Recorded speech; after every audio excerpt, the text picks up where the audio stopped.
了，乖乖。我操！这他妈完全站都站不稳。车来了，我操！这大家跳2个喽！这大家哦，别上车喽！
不得了，不得了！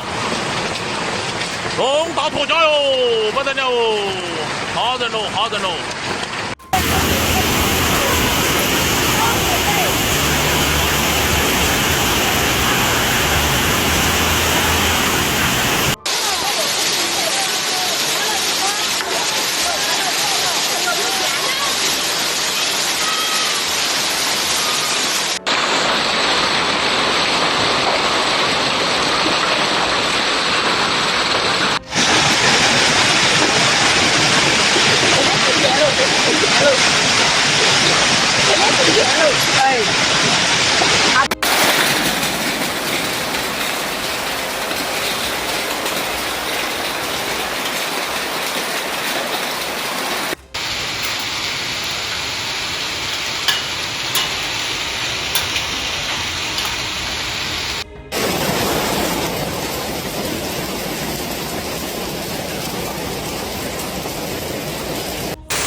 看都看不到，能见鬼灵！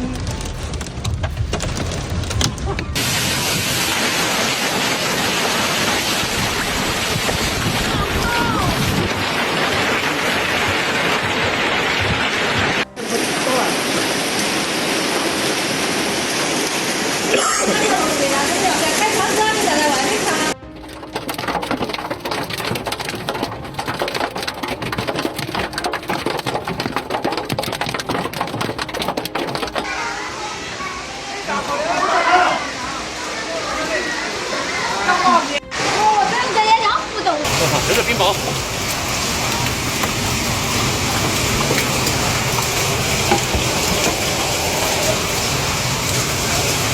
大家5个人，所有加油，所有做蛋糕。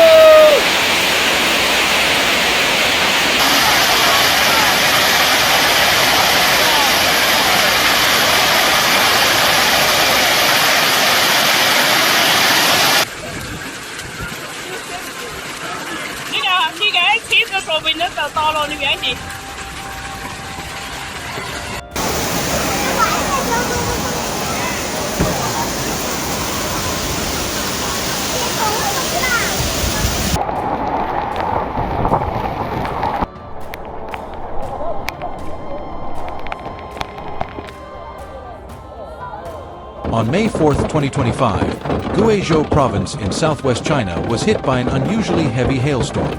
The storm came suddenly, bringing large hailstones that hit the area, causing extensive damage and panic among residents. The hailstorm caused extensive damage to infrastructure and loss of life. One tragic incident occurred on the Wu River, where two boats carrying about 70 passengers capsized due to the sudden storm accompanied by hail and strong winds. 50 people were rescued, but about 20 people were still missing. Rescue operations continued into the evening in Chenqi County, Guizhou. The Chinese government immediately responded to the disaster by allocating 105 million yuan, about $14.7 million, to support the restoration of roads damaged by floods and storms in several provinces, including Guizhou.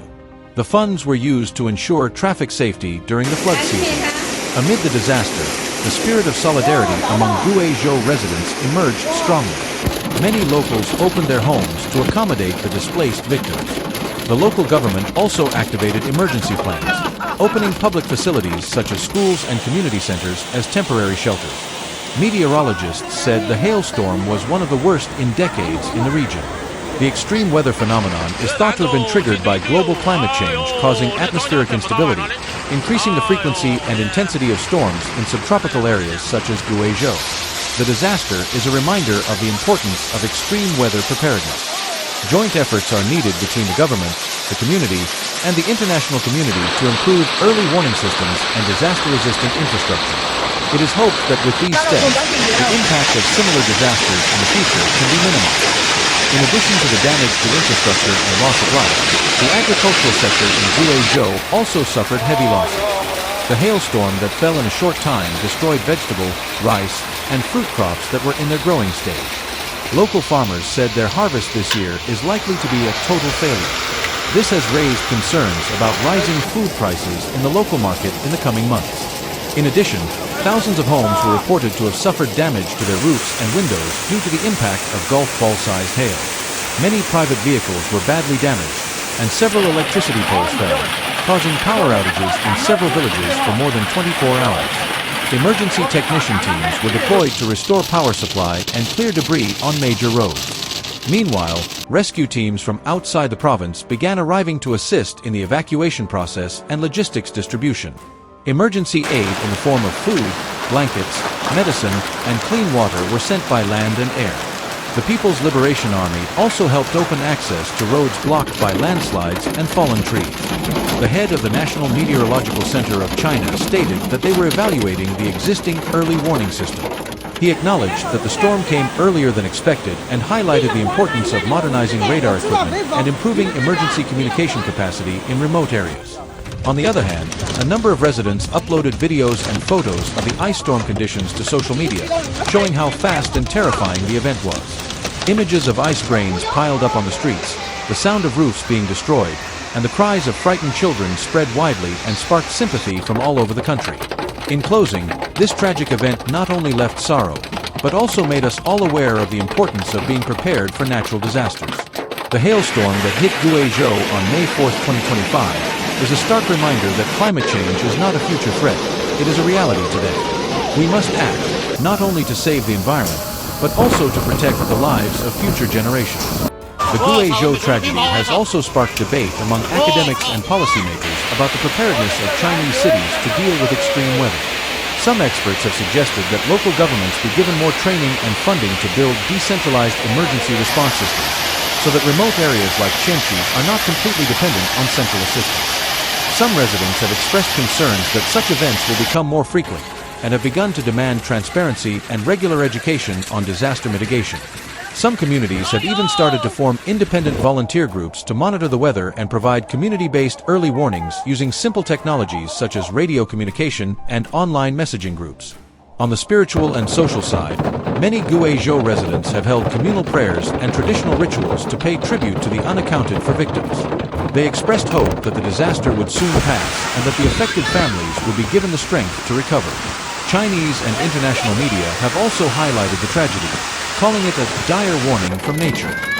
Editorials from several newspapers have called for cross-border cooperation in weather forecasting and disaster management, given that extreme weather phenomena now know no borders. Now, amidst the rubble and receding waters, there is a spirit of rebuilding. Children are playing in makeshift schoolyards again. Residents are clearing the rubble of their homes, and workers are struggling to rebuild transportation routes that were once paralyzed. The storm has passed, but the wounds and lessons it left behind are still felt. Guizhou will take time to fully recover, but the resilience of its people is a beacon of hope that will not go out.